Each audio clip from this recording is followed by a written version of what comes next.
Hello students, welcome to our class. তো কি অবস্থা তোমাদের? আশা করি অনেক ভালো আছো। তো আজকে আমরা জীববিজ্ঞানের প্রথম অধ্যায় জীবন পার্ট নিয়ে পড়াশোনা শুরু করতে যাচ্ছি। তো তোমরা যদি এই অধ্যায়টা ভালো মতো শেষ করতে চাও তাহলে আমাদের সকল ক্লাসগুলো খুব ভালো মতো করতে হবে, তাহলে এই অধ্যায় সম্পর্কে সকল বেসিক তোমার একদম ক্লিয়ার হয়ে যাবে।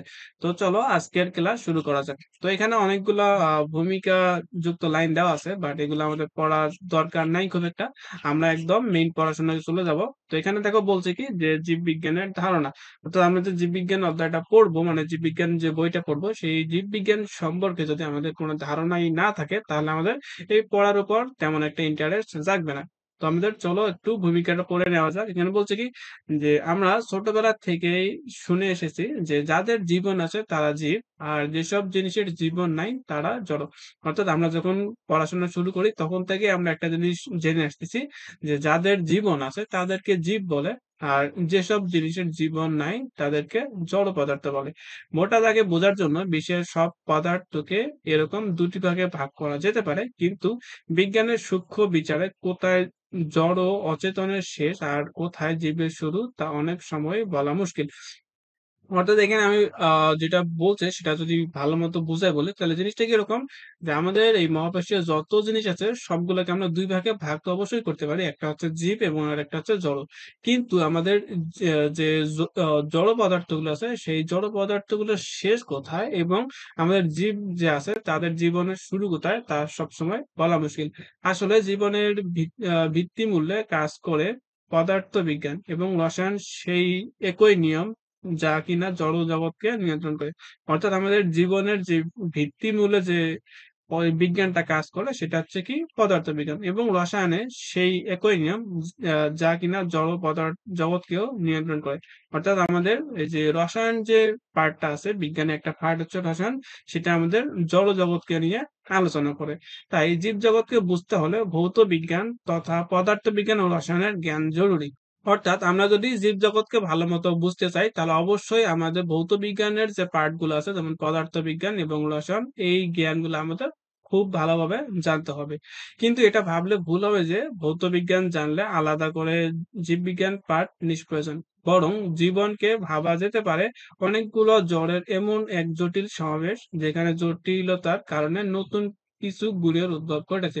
ঠিক যেমন হাইড্রোজেন আর অক্সিজেনের নির্দিষ্ট আনুপাতিক সংযোগে পানি তৈরি হয়, যার বৈশিষ্ট্য হাইড্রোজেন বা অক্সিজেন কোনোটার মতোই নয়। তাই জড় সুনির্দিষ্ট সন্নিবেশে জীব গঠিত হলেও এর মধ্যে এমন নতুন ধরনের বৈশিষ্ট্য উদ্ভব ঘটে যা জড় গাঠনিক উপাদানগুলোর মধ্যে ছিল না। অর্থাৎ এটা দ্বারা বোঝাচ্ছে কি, তো আমাদের জিনিসটা একটু আগে যেটা বললাম যে আমাদের ভৌত জগৎকে জানার জন্য পদার্থ বিজ্ঞান এবং রসায়ন পড়া দরকার। তো অনেকেই ভাবতে পারে তাহলে আমাদের শুধুমাত্র পদার্থ বিজ্ঞান এবং রসায়ন পড়লেই কাজ এনাফ, কিন্তু আসলে বিষয়টা সেরকম না। যেমন যদি আমরা রসায়নের ক্ষেত্রে দেখি যে একটা দুইটা হাইড্রোজেন এবং একটা অক্সিজেন, এগুলো কি আলাদা আলাদা ধর্মের, এই দুইটা মিলে আমাদের কি পানি গঠিত হয়। এই পানির যে ধর্মটা আছে এই পানির ধর্ম হাইড্রোজেনের মতো না, আবার অক্সিজেনের মতো না। অর্থাৎ দুইটা বস্তু মিলে আমাদের কি নতুন আরেকটা বস্তু গঠন করে, যেটা কি আগের দুইটার চেয়ে আলাদা বৈশিষ্ট্য। তো একই ভাবে আমাদের জীব এবং জড় যে বস্তুগুলো আছে সেই বস্তুগুলো নিয়ে বিভিন্ন ভাবে বিভিন্ন ধরনের বাস্তুতন্ত্র গঠিত হয় যাদের বৈশিষ্ট্য জীব এবং জড় এগুলা থেকে একদমই আলাদা। তো আমাদের এখন জীববিজ্ঞানী অবশ্যই পড়াশোনা করতে হবে। তো জীববিজ্ঞান নিয়ে আমাদের বিশদভাবে এখানে আলোচনা করা হবে। তো এখানে বলছে কি যে জীববিজ্ঞান বেশ প্রাচীন বিজ্ঞান। জীববিজ্ঞানকে ইংরেজিতে বায়োলজি বলে। তো এটা অবশ্যই তোমরা জানো যে জীববিজ্ঞানকে ইংরেজিতে অবশ্যই বায়োলজি বলে। এটি গঠিত হয়েছে গ্রিক বায়োস এবং লোগোস শব্দ দুটির সংযোগের মাধ্যমে। আর বায়োস শব্দের অর্থ হচ্ছে জীবন এবং লোগোস শব্দের অর্থ হচ্ছে জ্ঞান। অর্থাৎ জীবন সম্পর্কিত বিভিন্ন জ্ঞান নিয়ে যে বিজ্ঞানটা গঠিত হয় সেটাকে বলা হয় বায়োলজি, যাকে বাংলাতে আমরা বলতেছি জীববিজ্ঞান।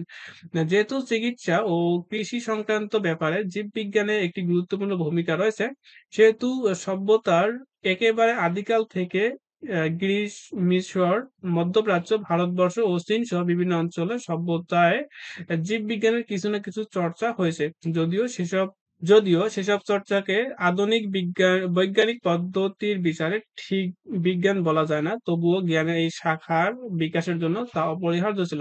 অর্থাৎ আমাদের এই যে জীবন আছে, যেহেতু জীবন আছে তাহলে অবশ্যই আমাদের কি চিকিৎসা সংক্রান্ত অবশ্যই আমাদের ধারণা রাখতে হয়। এর জন্য সে আদিকাল থেকেই আমাদের জীববিজ্ঞান নিয়ে পরিচর্যা করা হয়। কিন্তু এটা আসলে আধুনিক জীববিজ্ঞান বলা যাবে না। কিন্তু আমাদের আধুনিক জীববিজ্ঞান নিয়ে আসার জন্য ওই আদিকালের যে চর্চাটা ছিল সেই চর্চাটা খুবই গুরুত্বপূর্ণ ছিল। এরপর আসা যাক আমাদের জীববিজ্ঞানের শাখা। এখানে বলছে কি যে জীবের যে দুটি ধরন আমরা চারপাশে তাকালেই দেখতে পাই সেগুলো হলো উদ্ভিদ আর প্রাণী। অর্থাৎ আমরা যে জীব যে জিনিসগুলো দেখতে পাই ওই জীবকে আমরা দুই ভাগে ভাগ করতে পারি। একটা হচ্ছে উদ্ভিদ আর একটা হচ্ছে প্রাণী। তো উদ্ভিদ কাকে বলে, প্রাণী কাকে বলে, আশা করি এগুলো তোমরা আগে থেকেই জানো। বলছে কি যে তাই বহুদিন পর্যন্ত জীববিজ্ঞান পাঠের সুবিধার জন্য একে দুটি শাখায় ভাগ করে নেওয়ার প্রচলন ছিল, উদ্ভিদ বিজ্ঞান এবং জীববিজ্ঞান। তো আমরা যেহেতু দেখতে পারতেছি যে আমাদের জীবকে দুই ভাগে ভাগ করা হয়, একটা হচ্ছে উদ্ভিদ এবং প্রাণী। তো আমাদের বিজ্ঞানের ভাষায় ওই দুটোকে আবার দুই ভাগে ভাগ করা হয়। উদ্ভিদ গুলাকে নিয়ে বলা হয় উদ্ভিদ বিজ্ঞান এবং প্রাণীগুলাকে নিয়ে বলা হয় প্রাণী বিজ্ঞান। এই রীতি এখনো কিছুটা চালু আছে, যদিও জীববিজ্ঞান আজ এতটাই বিস্তৃতি লাভ করেছে যে শুধু দুটি শাখায় ভাগ করে এখনো এর পার্ট। এমন অনেক জীব আছে যারা উদ্ভিদ এবং প্রাণী কোনোটাই নয়, যেমন ব্যাকটেরিয়া ও ছত্রাক।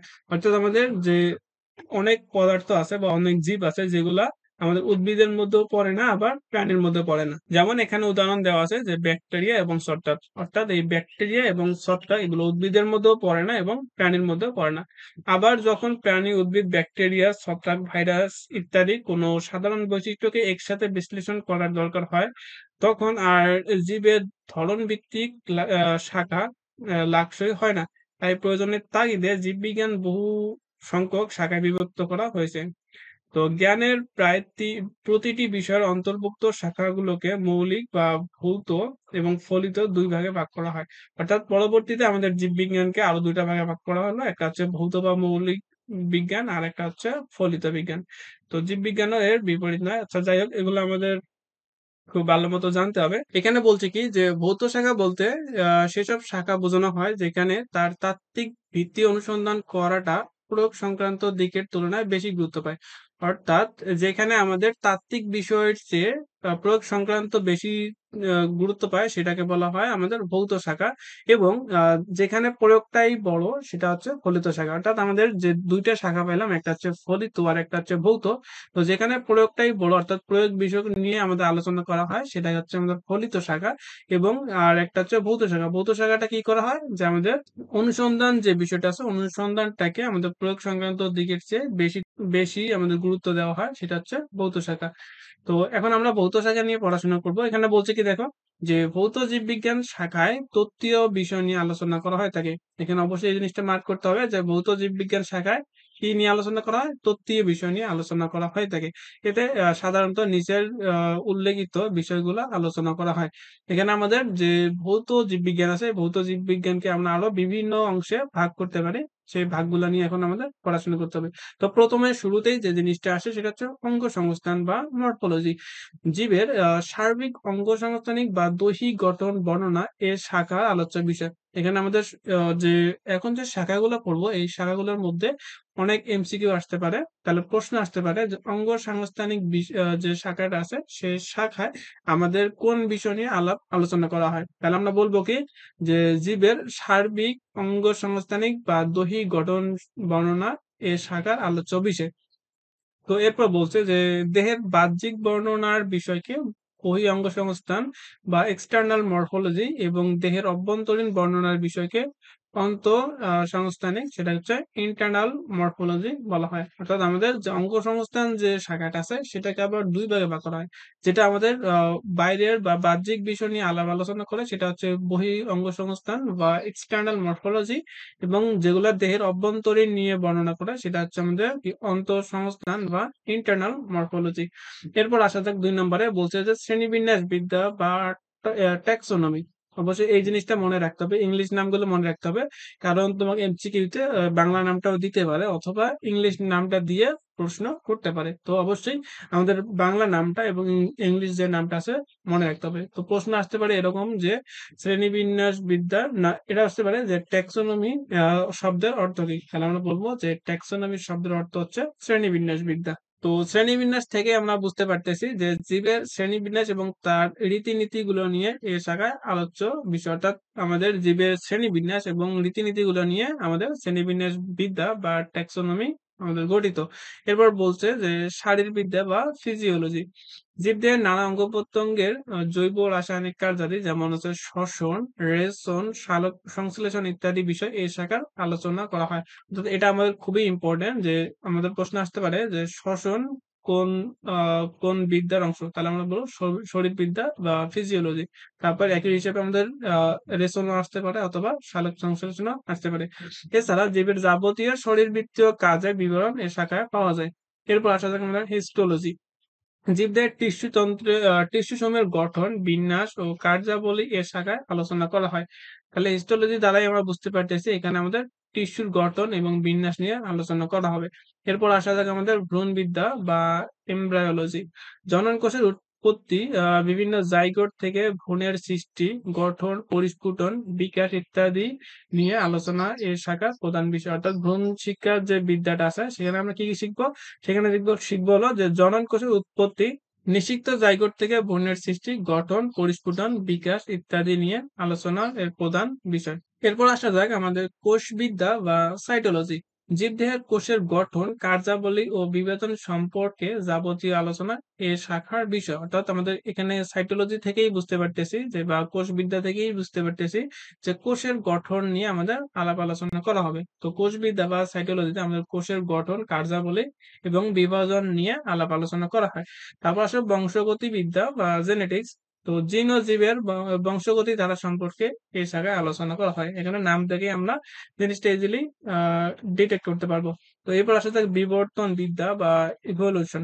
পৃথিবীতে প্রাণীর বিকাশ, জীবের পরিবর্তন ও ক্রম বিকাশের তত্ত্বসমূহ আলোচনা এর শাখার বিষয়। বাস্তুবিদ্যা বা ইকোলজি এর শাখায় প্রাকৃতিক পরিবেশের সাথে জীবের আন্তঃসম্পর্ক নিয়ে আলোচনা করা হয়। এরপর আসা যাক এন্ডোক্রাইনোলজি জীবের হরমোনের কার্যকারিতা বিষয়ক আলোচনা এর শাখার বিষয়। তাহলে আমাদের এন্ডোক্রাইনোলজিতে কি নিয়ে পড়াশোনা করা হয়? জীবের হরমোন নিয়ে পড়াশোনা করা হয়।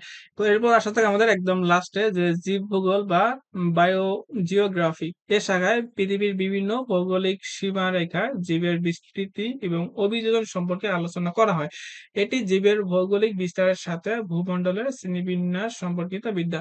তো এখান থেকে আমরা অনেকগুলো জিনিস পড়লাম। তো এখান থেকে একটা প্রশ্ন আসতে পারে যে ভৌত বিজ্ঞানের শাখাগুলো আলোচনা করো। এটা আমাদের গতে আসতে পারে। তো এখান থেকে আমাদের সবগুলো বলতে না পারলেও প্রায় মনে করো যে ৫-৬টা বা ৭-৮টা টার্ম নিয়ে আমাদের খুব ভালো মতো লিখতে হবে। অথবা এখান থেকে এমসিকিউ যেগুলো আসতে পারে আমি যদি এখান থেকে মার্ক করি যে কোনগুলো ইম্পর্টেন্ট তাহলে আমাদের প্রথমেই যে জিনিসটা আসবে সেটা হচ্ছে আমাদের শ্রেণীবিন্যাস বিদ্যা বা ট্যাক্সোনমি। এখানে কি নিয়ে আলোচনা করা হয়? জীবের শ্রেণীবিন্যাস নিয়ে আলোচনা করা হয়। এরপর যদি আমি ইম্পর্টেন্ট জিনিসটা আমি মার্ক করি তাহলে কি হবে? তাহলে হবে হলো আমাদের যে শারীরবিদ্যা। এখান থেকে আসবে কি? স্মরণ আসবে, শ্বসন আসবে, রেশন, সালোক সংশ্লেষণ। এই বিষয়গুলা ইম্পর্টেন্ট। এরপর আসা যাক হিস্টোলজি আসবে। এখান থেকে হচ্ছে টিস্যু তন্ত্র। এরপর আসা যাক কি আমাদের এমব্রায়োলজি ইম্পর্টেন্ট। এখান থেকে প্রশ্ন আসতে পারে এমসিকিউতে যে নিষিক্ত জাইগোট আমাদের কোন বিদ্যার অংশ? তাহলে হবে কি? ভ্রূণবিদ্যা। এরপর আসা যাক কোষবিদ্যা। তো এটা আমরা এমনিতেই বুঝি। এটা মনে রাখার জন্য আলাদা কোনো দরকার নাই। তবে এখানে জিনিস একটা তোমরা বিভ্রান্তিতে পড়তে পারো সেটা এখানে মনে হতে পারে যে একটা হচ্ছে হিস্টোলজি বা টিস্যু তন্ত্র আর এটা হচ্ছে কোষবিদ্যা বা সাইটোলজি। এই দুটো তোমার কাছে একই লাগতে পারে কিন্তু আসলে বিষয়টা একই না। আমাদের কোষ এবং টিস্যু দুটো আলাদা জিনিস। তো এগুলো নিয়ে পরে হয়তো বা আলোচনা আছে তখন আমরা পড়বো ভালো করে। তো যাই হোক এখান থেকে এই যে আমি যে কয়েকটা জিনিস মার্ক করলাম সেগুলো একটু ভালো মতো জানতে হবে। আর এখান থেকে নিচে জানতে হবে কি এখান থেকে আমাদের এই যে এন্ডোক্রাইনোলজি এই জিনিসটা জানতে হবে যে জীবের হরমোন নিয়ে আলাপ আলোচনা করে।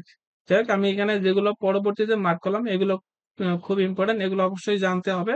তো বাকিটা পুরোটাই জানতে হবে কিন্তু যে কয়েকটা দাগাই দিলাম এগুলা বেশি ইম্পর্টেন্ট। তো এরপর আসুক আমাদের এখানে ফলিত জীব বিজ্ঞান। তো এর শাখায় রয়েছে জীবন সংশ্লিষ্ট প্রায়োগিক বিষয়সমূহ। এখানে বিভিন্ন শাখা এখানে দেওয়া আছে। তো জীবাশ্ম বিজ্ঞান দেওয়া আছে এখানে। তাহলে কি প্রাগৈতিহাসিক জীবের বিবরণ এবং জীবাশ্ম সম্পর্কিত বিজ্ঞান। এরপর আসা যাক আমাদের জীব পরিসংখ্যান বিদ্যা। এখানে আমাদের কি জীব পরিসংখ্যান বিষয়ক বিজ্ঞান নিয়ে আলোচনা করা হয়। এরপর পরজীবী বিদ্যা, এখানে পরজীবিতা, তারপর পরজীবী জীবের জীবন প্রণালী এবং রোগ সম্পর্কিত বিজ্ঞান। তারপর মৎস্য বিজ্ঞান, ফিশারিজ, এখান থেকে মাছ। তো এখানকার যে জিনিসগুলো আছে এখানে আমাদের নাম এবং তার কোন কোন বিষয় নিয়ে আলাপ আলোচনা করা হয় সেগুলো সেম টু সেম দেওয়া আছে। তোমরা শুধুমাত্র এই যে কোন কোন বিজ্ঞান এই অংশের অন্তর্ভুক্ত সেই জিনিসটা যদি মনে রাখতে পারো, তাহলে এটা কোন কোন বিষয় নিয়ে আলাপ আলোচনা করে সেটা ইজিলি বুঝতে পারবা বা লিখতে পারবা। তো এখানেও আমাদের একই প্রশ্ন আসতে পারে যে ফলিত জীববিজ্ঞানের বিভিন্ন অংশগুলো ব্যাখ্যা করো। তাহলে অবশ্যই আমাদের এখান থেকে ৮-১০টা টপিক নিয়ে আমাদের একটু ব্যাখ্যা করতে হবে। তো পরবর্তী ক্লাসে আমরা জীবের শ্রেণীবিন্যাস এবং পরবর্তী যে টপিক গুলো আছে সেগুলো নিয়ে পড়াশোনা করব। তো সাথেই থাকার অনুরোধ অনুরোধ রইল। তো পরবর্তী ক্লাসের জন্য অপেক্ষা করতে থাকো। ততক্ষণ পর্যন্ত আল্লাহ হাফেজ।